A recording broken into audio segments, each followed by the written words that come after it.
Assalamualaikum and hi. This video is dedicated for CI Rosliza, who is our examiner for this home care project.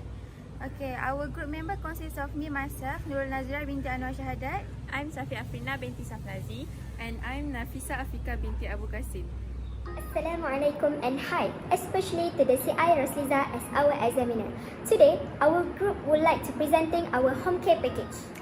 For this home care package, we has decided to choose a patient from a psychiatric ward. She is known as a Madam R. She is a 49 years old lady. She is an Indian and Buddhist. She lives at the Kajang with her husband. She has married for 19 years, but not granted with any children yet. She worked as a primary school teacher for the subject English and Science. Madam R was diagnosed with major depressive disorder associated with the psychotic features with underlying hypertension. On the 15th December 2020, patient was brought by her husband and sister to the emergency department. During the journey to the emergency department, patient has hit her husband while he's driving, while her sister was protecting the husband from being beaten. Based on her husband, during the 5 days of abnormality, patient has shown aggressiveness, irritability, insomnia, and had a multiple of phlegm. Patient also had no menses since September 2020, which causes her to have delusion about her pregnancy. Thus, patient had defaulted her medications since she believed that the medication will harm her baby. Additionally, her husband did not take any action regarding her stop of medication. During the admission in the ward, patient still refused to take her medication even her UPT test was negative. She said that her pregnancy was too early to be detected by the UPT test. During the vital sign checking, the staff nurse noted that the blood pressure of patient is continuously high, thus causing patients to blame the hospital medications that cause her blood pressure to be high. However, patient has the hypertension since the 2018 and do not take her medication since September 2020. During the discharge, patient once again refused to take her medications since she believed that she was healthy. Assalamualaikum and hi. My name is Nafisa Afika binti Abu Qasim. In this section of video, we will reinforce patient regarding the compliance of medication. In the first day of home visit, we will use the materials of pill training and medication logs. And foremost, the reason why we use this pill training and medication log is because the patient is uncompliant to her medication. She didn't want to take her medication even after her discharge. So we will use this pill training and medication log. In this pill training, we have included the type of medication, the function of its medication, the dose, the frequency, and time and route. First, I will tell the patient about the use of the pill training. Okay, madam, do you know that how many medication that you have after the discharge? I'm not that sure. You're not that sure. So I will tell you that you have the clonazepam 0.5 mg tablets, quetiapine 2.5 mg tablets, nifedipine 10 mg tablets, and amlodipine 10 mg tablets also. So the total of medication that you get is 4 medications. Okay, so I will teach you about the functions of this medication. First, the clonazepam 0.5 mg tablet is to reduce your anxious. Next is the quetiapine is to control your own delusion. And the other two of this medication is to control your high blood pressure. So, madam, do you understand? I want to ask you one question about clonazepam. You said it will reduce anxious. But how do I know when I feel anxious? Okay, you will feel anxious if you have a heavy sweating, you will have palpitation, and maybe you can have a tremors. Also, this medication, which is clonazepam, can help me to reduce the anxiety. Yes, that's the functions of the medication. So next, I will tell you about the dose that you need to take in a day. So for the clonazepam, you need to take 2 tablets, while quetiapine, you need to take 3 tablets, and for the nifedipine, you need to take half the tablet, and amlodipine is a 1 tablet. So for the frequency of this medication, clonazepam is 2 times per day, quetiapine is 2 times also, and nifedipine and amlodipine is only 1 time per day. So, I have one question. 2 times in a day, when should I take the medication? okay, good. But I will explain in the medication log. It's different. It's different. Okay, for the time, you need for both of these, for all of these medication, you need to take after eating, and for all of this medication, you need to take by oral. You need to swallow, but do not crush the medication. I understand. But I have one more question about the nifedipine. Why the dose is needed to be taken 0.5 tablet? Okay, usually the dose is 0.5 tablet will be prescribed to you, and it also have been cut. But if you get the medication that not been cut yet, you can cut it at home. Cut it into half. Yes, cut it into half. Usually the medication have the line, division line for each tablets. Regarding your earlier question, you have said how you can take 2 times per day. So we can use this medication log. This medication log have the medication, the period of time, and the side effect. So what you need to do when you take the medication is, so I give you an example. If you take in the day, you can put this in the morning. So, if you have 2 tablets per day, you can put morning and evening. This same goes when you have only 1 times per day, such as nifedipine and amlodipine. You can just put only in the morning or in the evening. Same goes to amlodipine, only in the morning or early in the evening. You only can put this button after you have take your medication.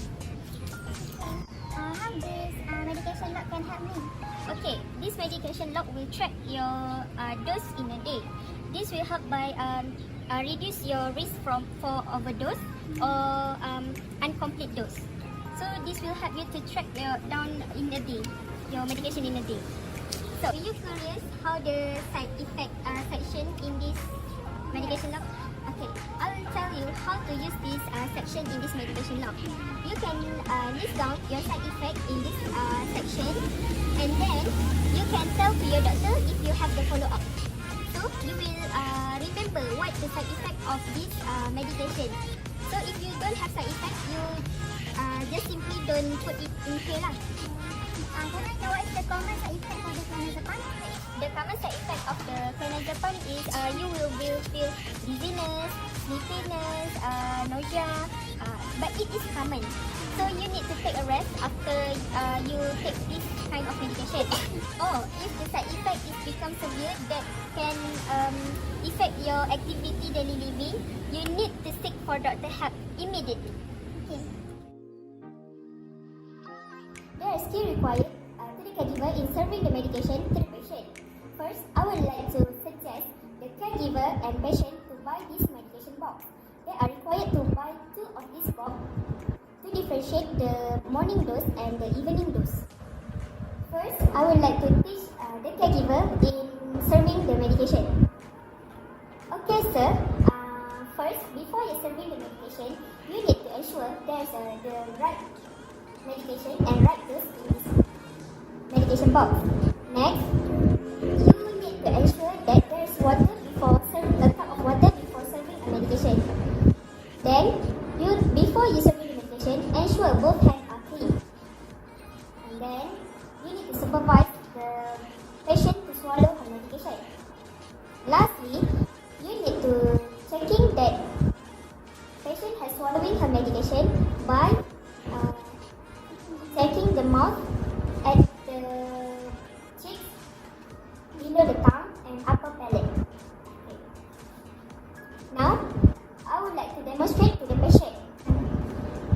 You can practice this from today and onwards. Okay, madam, I want to give you medication. This is amlodipine, 1 tablet per day. Before I give this medication to you, can you wash your hand? Okay, I will wash my hand. This is your medication. This medication is to reduce your blood pressure. Okay. Okay.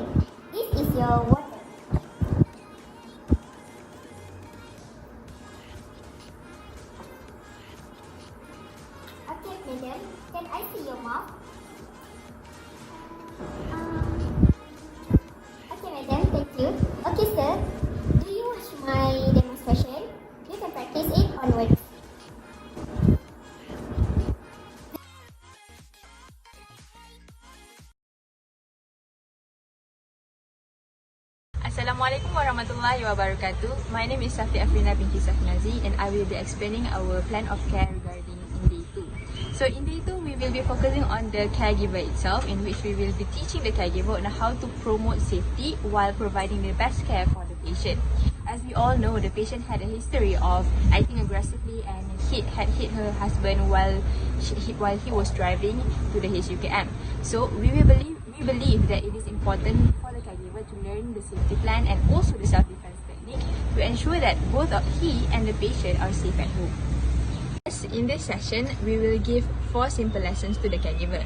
The first lesson that we're going to give is the safety precautions, in which in this topic we will be focusing on the arrangement and the storage of several objects such as sharp objects and any other objects that may harm the caregiver.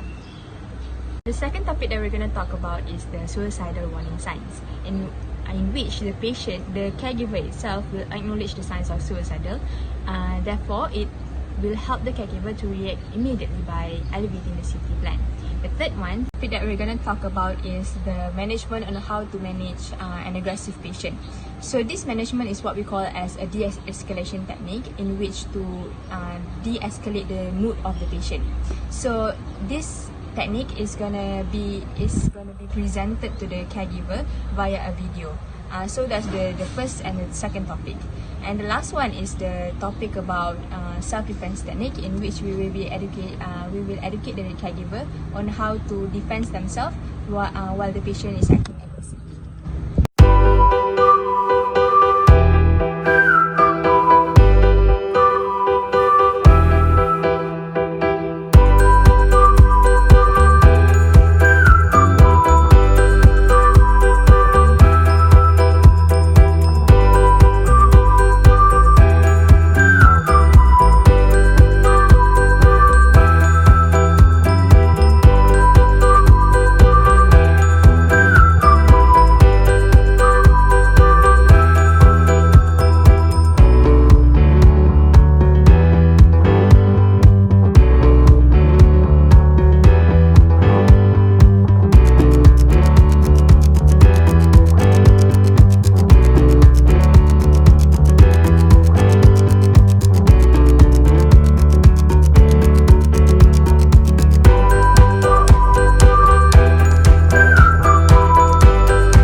Demonstrate to you self-defense technique that you can practice at home.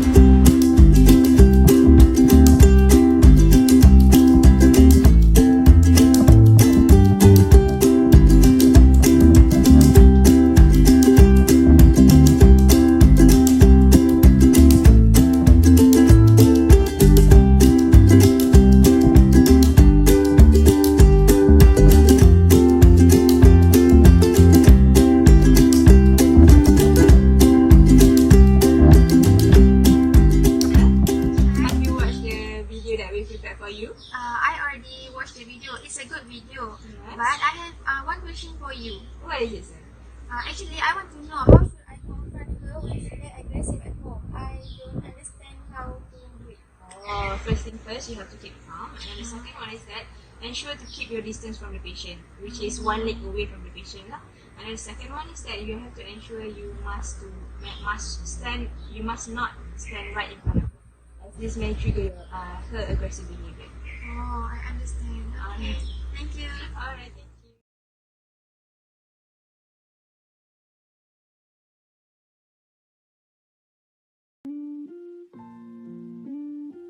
Assalamualaikum and good day. My name is Nurul Nazra binti Anwar Shahadat. I will explain about the plan of care in day 3.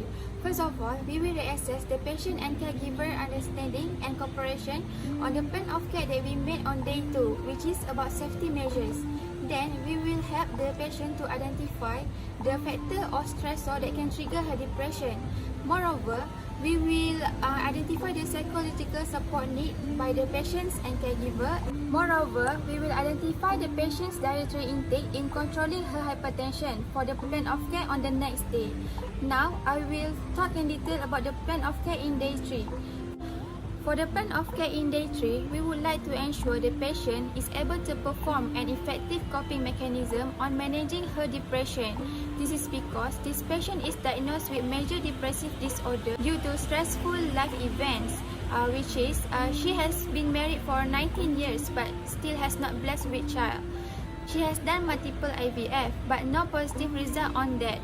From our observation on this patient and reading on BHT, we think a teaching on effective coping mechanism could help her manage her depression. Firstly, we will educate the patient on how to identify the stressor to her stressful event. We will aid this patient to find the source of her stressor. For example, we will suggest the patient to write down the top issue of problem that she currently face. So it will help the patient to identify the problem or identify the top root of stressor that can trigger that problem to be happen. Secondly, we will educate the patient regarding the effective stress management to promote positive thinking and self-esteem. We will use video as our material to educate the patient and caregiver on strategies to manage the stressful events. The stress reduction technique video will demonstrate on deep breathing technique, exercise and music therapy. Further and detailed explanation regarding effective stress management will be on the video. We use video as our material because it is easier for the patient to get better visualization on deep breathing technique, exercise and music therapy. Furthermore, this patient like to watch videos, so we provide a video for her to get better understanding on effective stress management. In this video, we will also explain the importance of each technique on coping her stress. Thus, she will realize and know why the technique able to help her in coping her stressors. Moreover, we will also include a skill on measuring blood pressure, as measuring blood pressure is a learning need by the caregiver.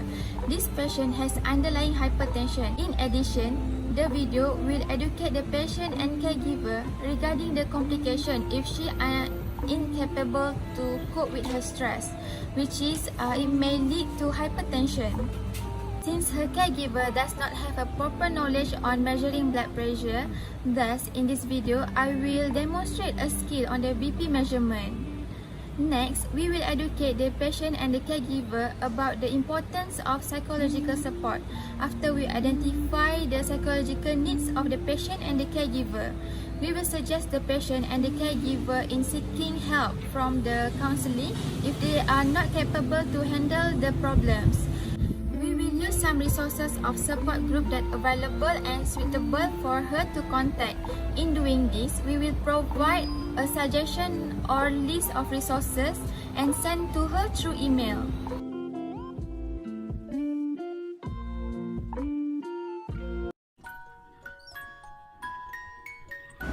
Hi madam, my name is Nurul Nazira and I'm third year nursing student. In this video, I will show you some coping mechanism technique that you can practice at home.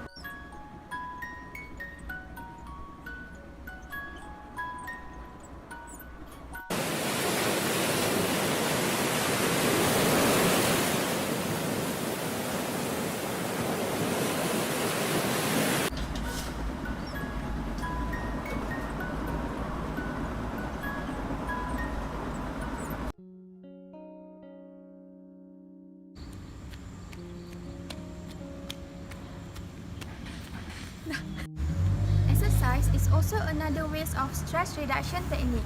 I would like to recommend you to exercise twice per week during your leisure time, such as on the weekend.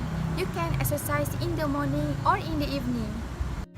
Exercise is not just particular to jogging. You can do whatever you love, such as cycling, walking, gardening, and even go to shopping. There are many benefits of exercise. First, it can improve your mood. By exercise, you will feel more relaxed and lower the symptom of depression. Secondly, exercise also can improve your sleep. As you already know, stress and depression may disrupt your sleeping pattern. Thus, by exercise, you will feel more tired, and at night, you will have long-term sleep duration.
Previously are several techniques for you to practice at home.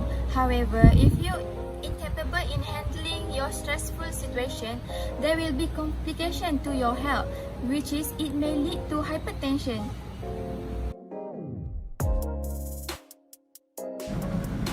In this section of video, I will demonstrate on how to monitor your blood pressure at home. The equipment needed is a set of sphygmomanometer. In this video, I will use a manual sphygmomanometer and a stethoscope. However, you can get an auto sphygmomanometer at the pharmacies nearby, which is more convenient and easier to be used. Hi madam, good morning. Hi. How do you feel today? I'm fine, thank you. Madam, can you have a seat because I want to check your blood pressure. Alright.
Madam, okay? I'm okay.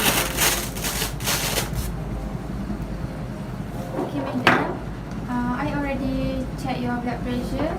The reading of your blood pressure is 142/98, which is indicate that your blood pressure is high. Therefore, I will advise the caregiver to monitor the blood pressure of this patient once daily, ideally in the morning before she start the activity. Here, I also include the table of blood pressure category that consists of normal, elevated, high blood pressure reading for the caregiver and patient to refer at home.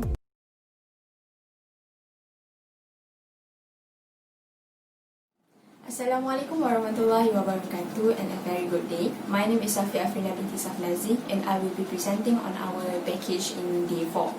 In day 4, we will be focusing on the underlying disease of the patient, in which this patient had been diagnosed with hypertension since the year of 2018. However, she did not take any medication since September 2020. This is because she believed that she was pregnant during the time of September 2020, and therefore she believed that by taking the medication, it may harm her pregnancy. Thus, we believe that this package is very beneficial for the patient as we provide an alternative way for the patient to control her hypertension. In this package, we will be focusing on the education of diet, hypertension diet, in which what we call as DASH diet. In this package also, we will be using pamphlet as our material to briefly explain regarding the introduction of the hypertension and at the same time to introduce her regarding the DASH diet. We use this pamphlet as our material in order for us to provide a very brief but packed information regarding hypertension and also DASH diet. As you all can see, in this pamphlet, we've concluded what is the hypertension, the complication, and also the sign and symptom of the hypertension. Why we chose to elaborate more about complication and also sign and symptoms of the hypertension is that we want to raise awareness to the patient regarding what will happen if the patient does not control her blood pressure. And at the same time, in the introduction of the hypertension, we highlighted on regarding the normal range value of the blood pressure and also the range value that should be considered as the hypertension, which is 130 and above for the systolic and 80 and above for diastolic. In fact, we do not only focus on the DASH diet itself, but we also focus on the steps on how the patient may meditate and also reduce her high blood pressure. In this pamphlet, we provided 4 steps on how the patient may reduce her high blood pressure. First one is lose weight. In order to reduce her cholesterol level, we need to ensure the patient, we need to educate the patient to reduce weight. This is because when we lose weight, we also gradually lose the cholesterol level. Why is cholesterol? Because cholesterol, when there is an accumulation of cholesterol, it may clot in the blood vessel, which causing high blood pressure occurs. And the second one is to ensure the patient to skip high salt food, or what we call as high sodium food. Sodium is one of the electrolyte that is in our body, but if we take too much of the sodium, it may elevate the blood pressure. And the third one is to eat more potassium. Potassium is also one of the electrolyte in our body. Same goes with the sodium. But the difference between the potassium and sodium is that when we eat more potassium, the potassium will eliminate the sodium in our body. Thus, it also reduces the blood pressure in our body. And the fourth one is to reduce stress level. In this step, we will reinforce the patient regarding the coping mechanism that we've given to the patient the day before, which is the coping mechanism level, which is the deep breathing technique and also the music therapy. Furthermore, we will educate the patient regarding the food that should be avoided, which is the high sodium food and also the high cholesterol food. In this pamphlet, we've also pinpointed several food that contains high sodium and also high cholesterol. Thus, in this package also, we try to reinforce and we try to convince the patient to avoid taking this kind of food. To the highlighted point of our package for today, which is the DASH diet itself. DASH diet is one of the diet that has been used centuries in order to reduce hypertension. Therefore, in this pamphlet, we are going to elaborate to the patient regarding what is the DASH diet, what is the importance of the DASH diet, and why are we using DASH diet instead of any other diet that existed in the world. DASH diet is an abbreviation for Diet Approaches to Stop Hypertension. It is developed by the National Institute of Health, especially to reduce high blood pressure. Therefore, it focuses on the patient to reduce the sodium while getting enough energy and also nutrient for a day. And not to forget, it also is known as a lifelong approach for the hypertension. And in this pamphlet, we also prepared the pyramid, the DASH pyramid, in order for the patient to refer to. Furthermore, we also provided several foods and several lists of foods that can be eaten, and also several lists of food that cannot be eaten while the patient is strictly following the DASH diet. Lastly, for the plan of discharge, our group made a Google form consists of 14 questions. The questions are based on the plan of care that we made for these 4 days. We require the caregiver and the patient to answer the question above 10 questions correctly. If they're able to answer the question above 10 questions correctly, we decide to discharge the patient from this home visit, because the patient and caregiver already achieve our goals, which is they able to understand, able to gain knowledge, and able to practice the skill that we educate for them for these 4 days. The Google form will be sent to them through email. So this is the Google form that we create for the patient and the caregiver. There are 4 sections overall. This is the first section, which is about the compliance to medication. The second section is about safety measures. This section required to the caregiver to answer. The third section is about the coping mechanism technique for the third day of plan of care that we teach the patient and caregiver. And lastly is the section 4 for the hypertension diet. Hi sir. Hi. Okay, I would like you and Madam R to answer this Google form. This Google form consists of 14 questions that we made based on the plan of care that we teach you for these 4 days. Okay, you and Madam R are required to answer this question correctly above 10 questions. If you're able to answer the question correctly above 10 questions, we decide to discharge you from this home visit. Okay, because by that we know that you and Madam R already understand about the plan of care that we teach you for these 4 days. Okay, I will answer the question. Okay. That's all from us. Thank you.